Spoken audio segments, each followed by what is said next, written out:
আহির, জায়গাটা সুন্দর না? জানো তো আমরা বন্ধু বান্ধব মিলে মাঝে মাঝে বাইক নিয়ে মির্জাপুর থেকে এখানে চলে আসতাম। সিরিয়াসলি? ওই দেখো, ওদিকটা দেখো কি সুন্দর। তা ওই বন্ধুদের মধ্যে নিশ্চয়ই বিন্দি ম্যাডামও থাকতেন।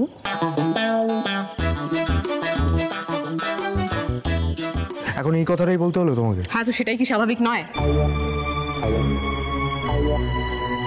আচ্ছা রঞ্জা, আমি বলছিলাম যে মানে আমরা তো বাইরে এলাম, মানে বিন্দি ছাড়া অন্য কিছু ডিসকাস করতে, তাই তো? শর্তটা কিন্তু তুমি ভেঙেছো, এটা কিন্তু ঠিক নয় রঞ্জা। তার কি করবো আহির? একজন যখন ঘুরতেন তখন তো বুঝতে পারেনি না যে মেয়েটা এরকম বেরোবে।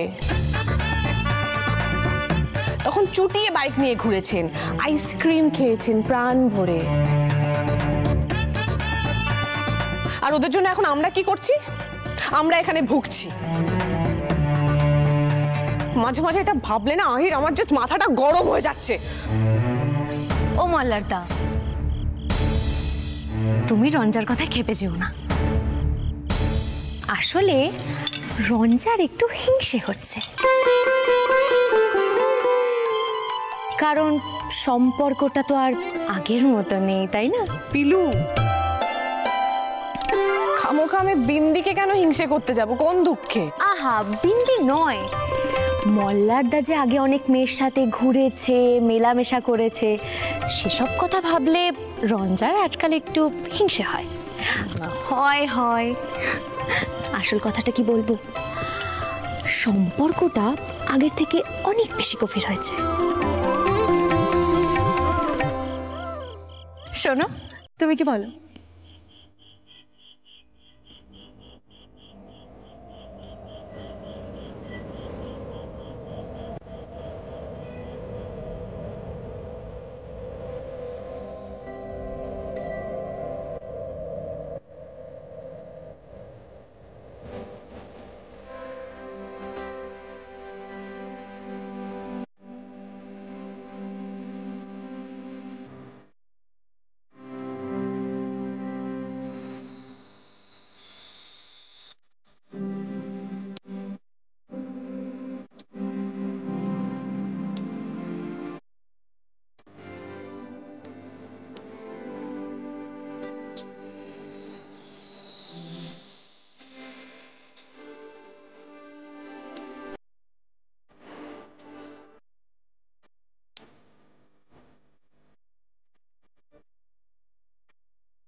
আমিও এখানে অপেক্ষা করে থাকব।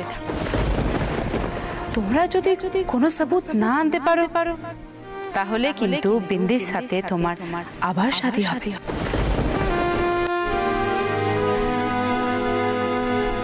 Challenge accepted.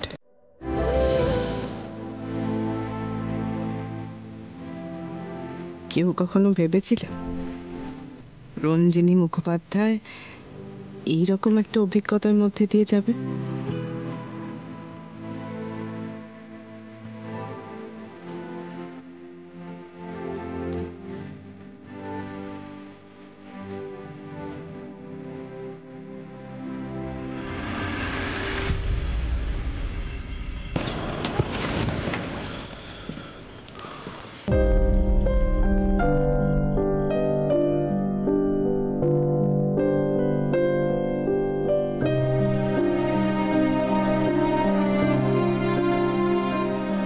কি হলো, চুপ হয়ে গেলে?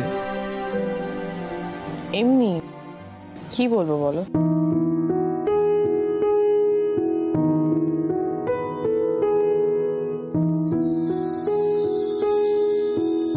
আমি জানি রঞ্জা, তোমার মনে অনেক ক্ষোভ জমে আছে। একবার এই বিন্দির বিষয়টা সামলে নিতে দাও, তোমার সব অভিযোগ ক্ষোভ সব মিটিয়ে দেবো। একটু সময় দাও। আমি কি তোমাকে কিছু বলেছি? তুমি তো নিজে নিজেই সব ভেবে নিচ্ছ। তুমি মুখে তো কিছুই বলতে চাও না, মনে মনে তো ভাবো। আমি তাই বুঝতে পেরেছি, তাই বললাম। আমার দিকটা তোমার পক্ষে বোঝাটা খুব একটা সহজ নয় মল্লার। আমি পুরনো সব কথা ভুলে থাকার খুব চেষ্টা করি, কিন্তু মাঝে মাঝে মনে পড়ে যায়। আর একটা কথা ভেবে দেখো তো মল্লা, আমাদের বিয়েটা ঠিক কিভাবে হয়েছিল, আর বসু মল্লিক বাড়িতে আমাকে ঠিক কেমন ব্যবহার সহ্য করতে হয়েছে।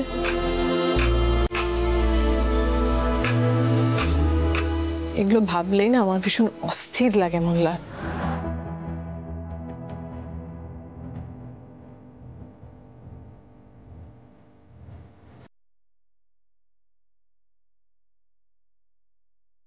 তারপর ওই বিন্দি, ওর প্রসঙ্গে এলেই না আমার শরীর খারাপ করে। তখন আমার তোমার উপর ভীষণ রাগ হয়। আমার মনে হয় সারা পৃথিবীর এই মানুষটা আমাকেই পেলো। আমার জীবনটা তো অন্যরকম হওয়ার কথা ছিল।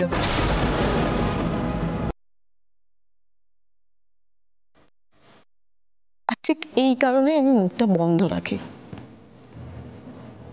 কি বলতে কি বলে বসবো, তবে একটা খারাপ পরিবেশ তৈরি হবে।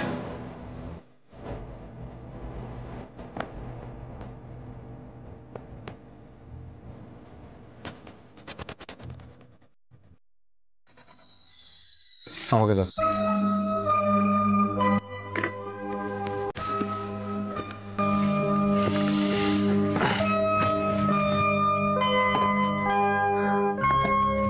আচ্ছা শোনো রঞ্জা, কাল সকালে চন্দনপুরায় যেতে হবে বিন্দি দাদার খোঁজ করতে।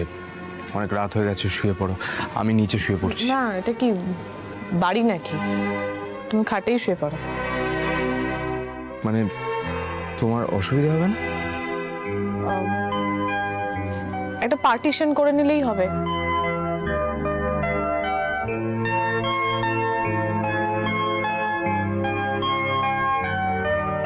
আমি ওই দিকটা শুয়ে পড়বো, তুমি এই দিকটা শুয়ে পড়ো। আমার খুব টায়ার্ড লাগছে, প্লিজ শুয়ে পড়ি।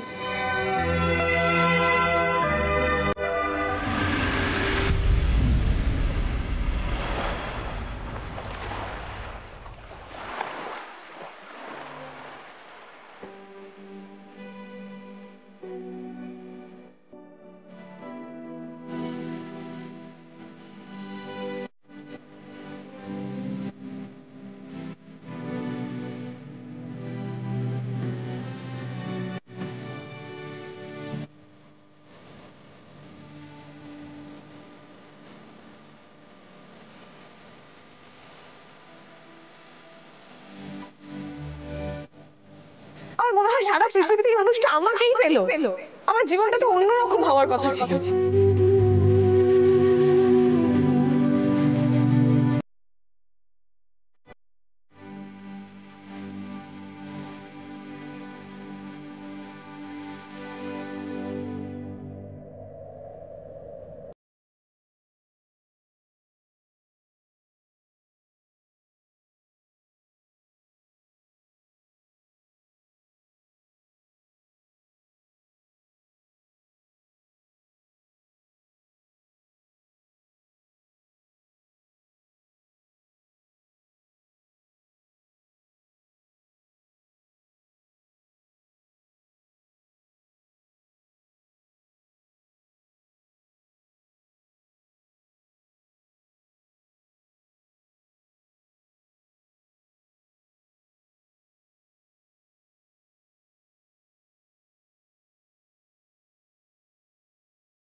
লোককে অন্ধের মতো বিশ্বাস করে আমি কাউকে না জানিয়ে রেজিস্ট্রি করে ফেললাম।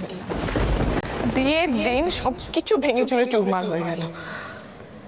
এই মানুষটার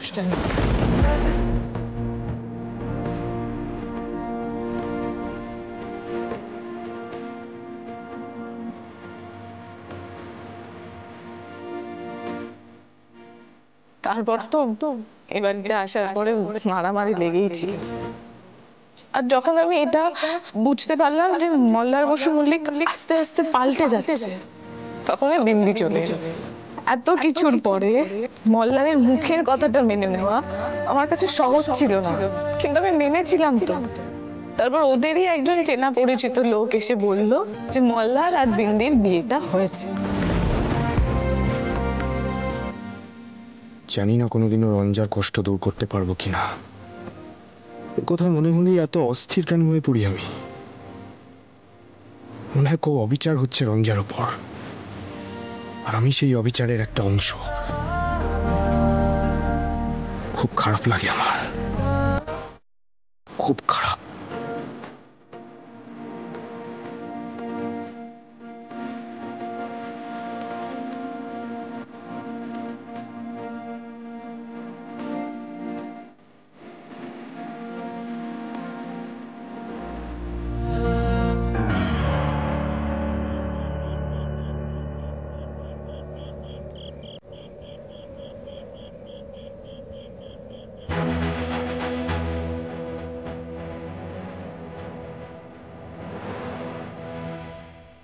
মল্লার,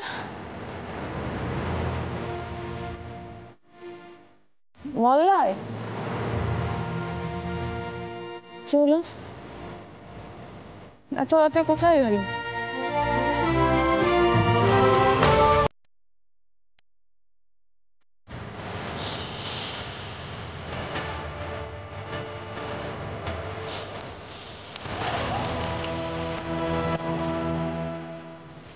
মল্লার,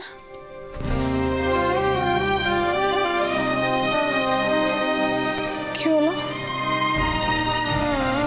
এত রাতে কাউকে কিছু না জানিয়ে কোথায় চলে গেল?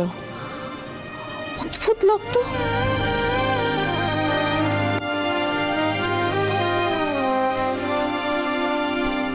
ফোনটাও তো রেখে গেছে। আশ্চর্য। আহিরকে একটা ফোন করবো। বিয়ের পরে প্রথমবার আহির আর পেলু একটু আলাদাভাবে এসছে। এখন ফোন করে ওটা জাগানোটা কি ঠিক হবে? তো ভালো লাগে না, পাগল করে দেবে আমাকে। আশ্চর্য।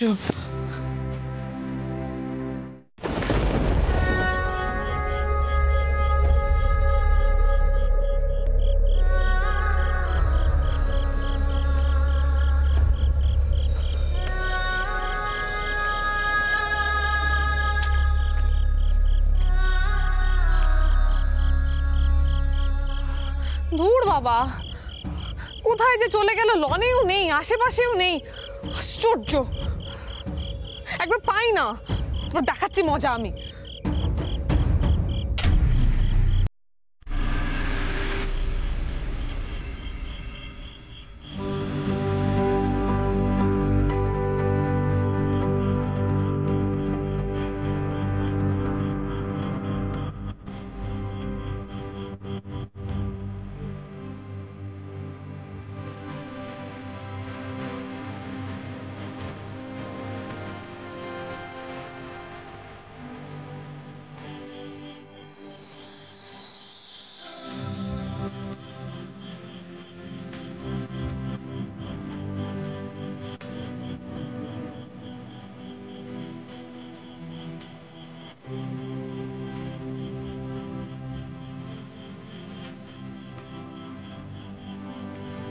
তোমার প্ল্যানটা ঠিক কি মল্লার বসু মল্লিক?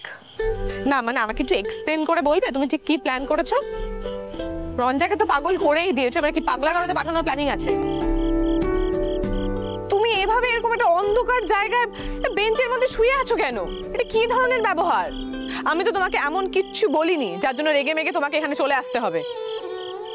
আমি যত চেষ্টা করি মাথাটাকে একটু ঠান্ডা রাখার, তুমি ততই আমাকে রাগিয়ে দাও। খুব ভালো লাগে না তোমার? চলো। চলো না মানে চলো মানেটা কি? তুমি যেই কাণ্ডটা করেছো সেটা আমাকে এক্সপ্লেন করো। তুমি এই সময় একা একা কেন বেরিয়েছো? তোমাকে তো বারণ করেছিলাম। অচেনা একটা জায়গা, কোনো বারণ শোনা যায় না। না এই দাঁড়াও দাঁড়াও দাঁড়াও 1 মিনিট। বারণ করেছিলে, বারণ শোনা যায় না মানেটা কি? তুমি এখন আমাকে উল্টে এক হাত নিচ্ছ? চাপ বাবা, এক হাত কোথায়? এর আগেও একবার বেরিয়ে বিপদে পড়েছিলে তো, কিচ্ছু মনে থাকে না? না বেরোনোর সময় আহিরকে রাখতে পারলে না? তো ওস্তাদি। আমি না মাঝে মাঝে নিজেকে চিনতে পারি না, জানো তো, যে আমি তোমার এই চোখ রাঙানিগুলো কেন টলারেট করি।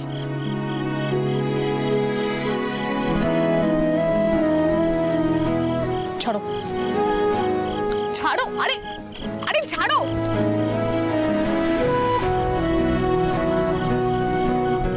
ও ছাড়ো।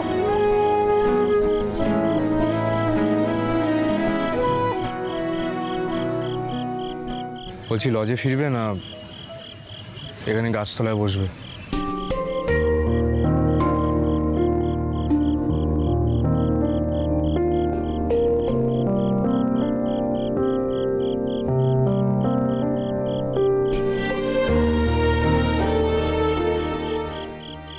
একটু পরে ভোর হবে, গরম গরম চা জিলেপি খাবো,